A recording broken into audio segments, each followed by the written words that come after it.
I would like to write a second book, but I'm not writing this very moment. I'd like to be able to do 20 straight pull-ups, but I'm not exercising this very moment. And yet I'm not procrastinating for one reason only. There is not a story in my mind right now that I should be doing something different than I am. And that's the key. Procrastination is usually an attempt to shame yourself, to bully yourself into change. And so there's a lot of wisdom in procrastination. And if you listen to it, it will tell you how to change your relationship to it and make it smooth if and only if you're pursuing the right goal. And so in this video, we're going to break down procrastination, why it happens, and how to change it. And the first reason is now is not the right time. When I wanted to write my book, there was a couple of years where I just could not get going. And I was frustrating myself, but at the same time, I knew in my heart that now was not the right time. And it was simple. I previously could have written a textbook, scientific book on how to lose body mass. I'm interested in the psychology, the things that get in the way, your relationship with yourself, food, health, body image, the binge restrict cycle. And so when I tried to write my previous book, it wasn't the right time because I wouldn't be proud of the original book today. But I've written something now that I think I will be proud of going forward because I want those lessons to still be true today and in 50 years. I want them to be long-term lessons. And so if you find yourself procrastinating all the time, maybe now is not the right time. Your life situation doesn't allow for it. The change that you want is probably unspectacular in nature, but there's a good chance that now's not the right time and you're there bullying yourself thinking you should be doing the steps. And it's that voice, changing that voice that says you should be doing it rather than the goal itself.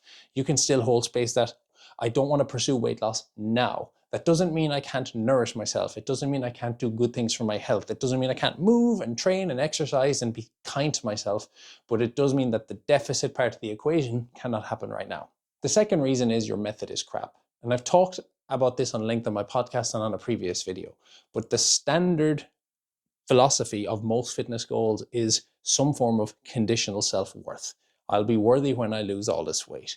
And that basically means you're trying to nurture and behave like a person who doesn't exist yet because you're constantly pursuing a future version of yourself. You need to shift into the behavior becoming its own reward.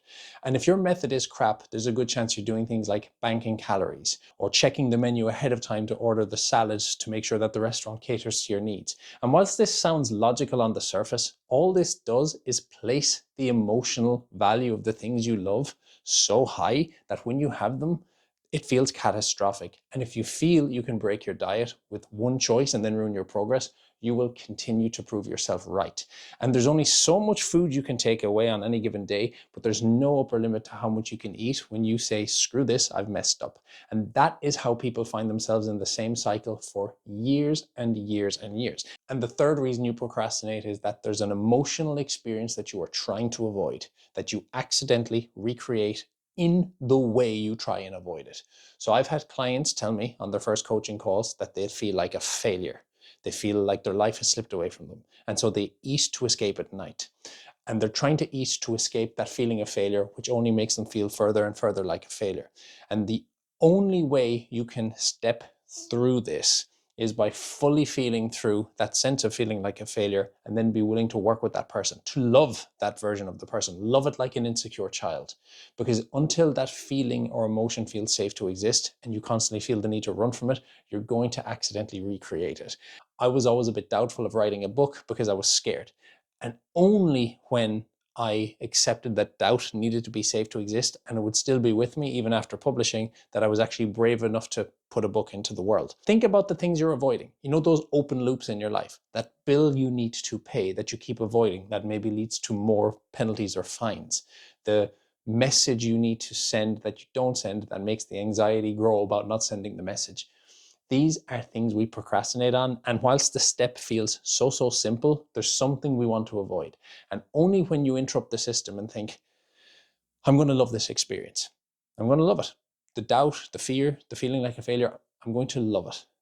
And then once I do, I'm going to move through it. You cannot skip past those feelings of helplessness on your way to feeling strong and empowered.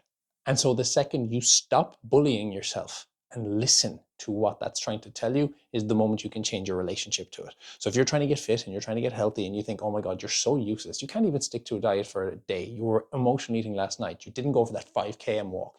What's the wisdom? It's your inner critic saying, hey, I think you're relying too much on food, and I'd appreciate if you moved a bit more. And then you can reduce your expectations from a 5 km walk to a 1 km walk. And so that is the way to step out of procrastination. It is to get curious as to what the wisdom in the procrastination is. You need a different set of thoughts to the thoughts that created the problem.